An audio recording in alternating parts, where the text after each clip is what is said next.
Pemulihan ekonomi akibat dampak COVID-19 bisa terhambat dengan masih tingginya bunga kredit perbankan.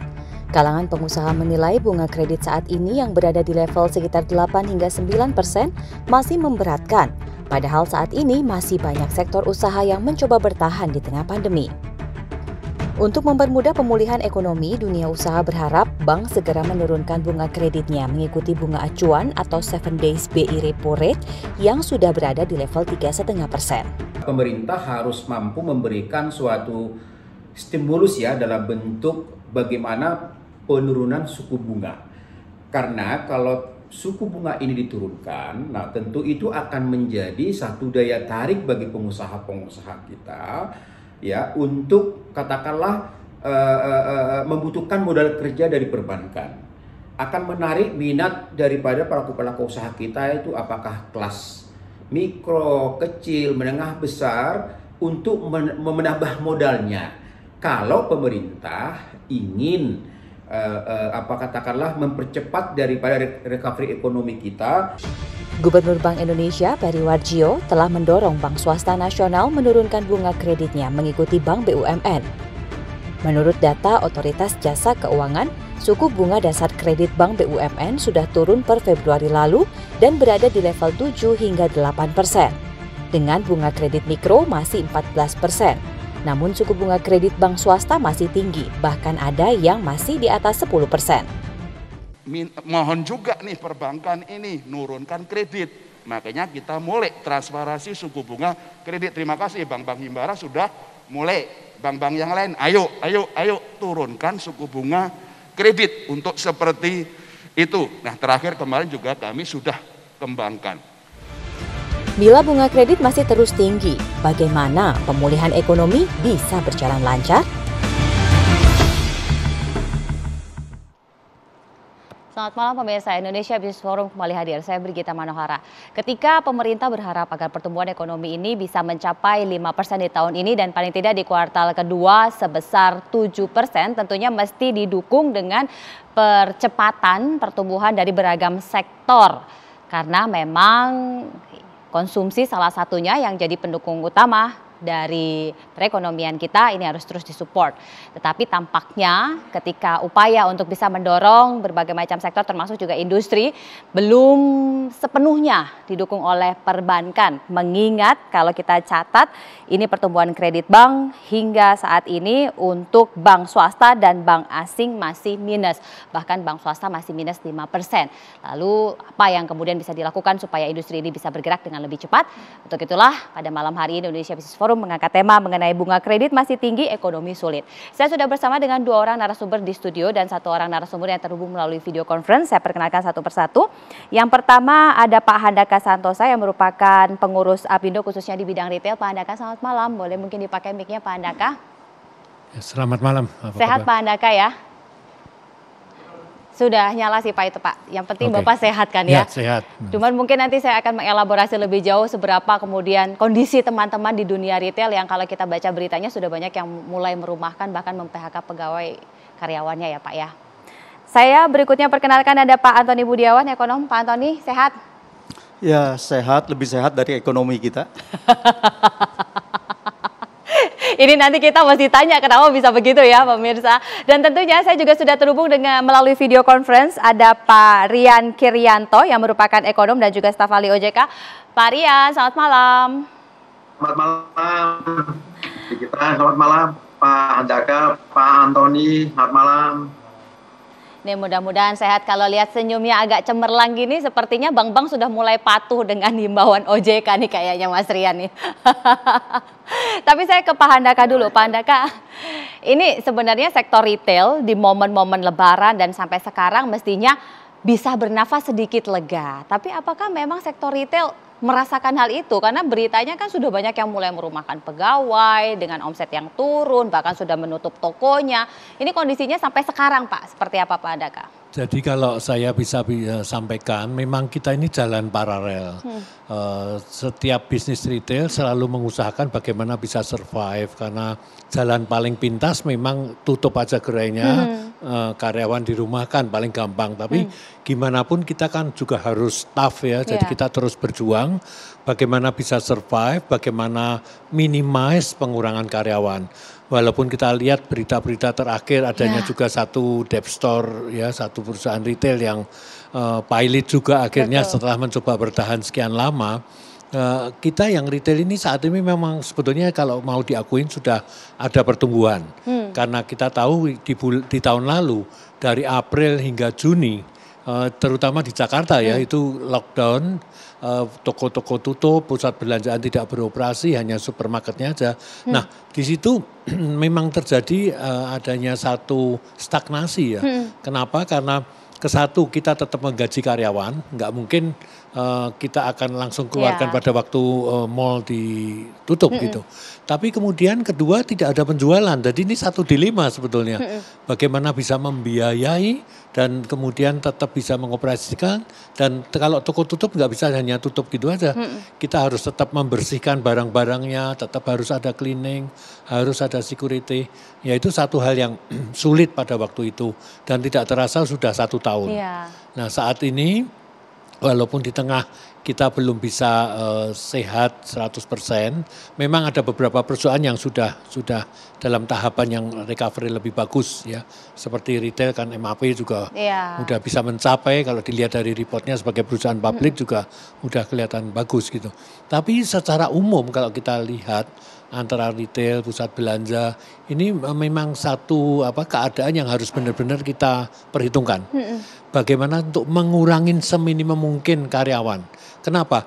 Kalau kita kan memperkirakan waktu itu, ini keadaan 3 bulan. Ternyata 3 bulan jadi 6 bulan. Ternyata sudah setahun gitu ya Pak. Dan ini setahun lebih. Salesnya belum bisa pulih seperti yang lalu, ini apple to apple comparison ya. Dan kalau memang benar-benar di compare itu kita ada yang baru mencapai 50%, ada yang 60% gitu. Jadi memang pertumbuhannya masih belum sesignifikan yang diharapkan oleh teman-teman pengusaha ya jadi, Pak ya. sangat penting bagi retail ini bagaimana bisa dalam tahapan sekarang ini mengurangin biaya-biaya yang tidak perlu. Jadi operational cost kita coba turunkan.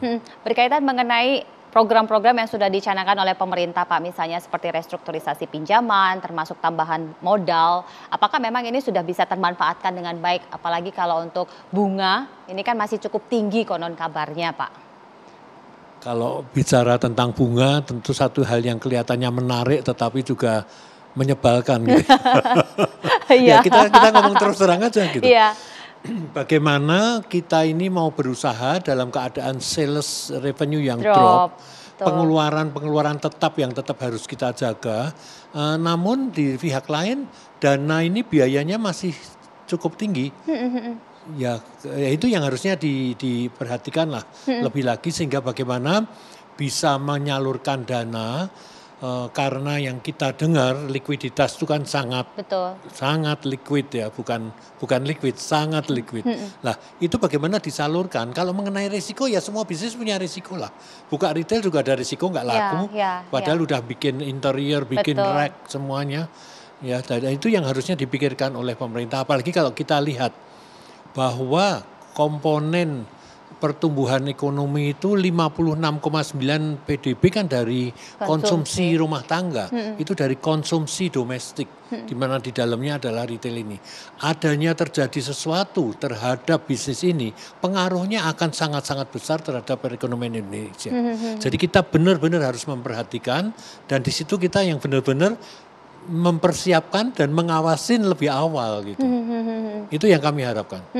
Jadi sebenarnya sudah mengawasi, sudah berupaya mengawal, sudah berupaya menyampaikan apa saja kebutuhannya, sudah dikasih Pak? Tinggal realisasinya. Oh, tinggal realisasi. Coba kita tanya sama Pak Antoni. Pak Antoni, ini ibarat kata sudah tenggelam, kehabisan nafas, berharap ada yang menolong, memberikan nafas buatan. Tapi masih ragu-ragu mau dikasih apa enggak ini barang nafas buatannya Pak Antoni. Kalau enggak makin tercekik dan bahkan bisa mati. Padahal banyak yang kerja di sana. Iya, pertama adalah kebijakan kita ini sangat terlambat sekali. Tapi ya lebih baik terlambat lah daripada tidak sama sekali. Tetapi ini pun masih lambat sekali gitu kan. Iya.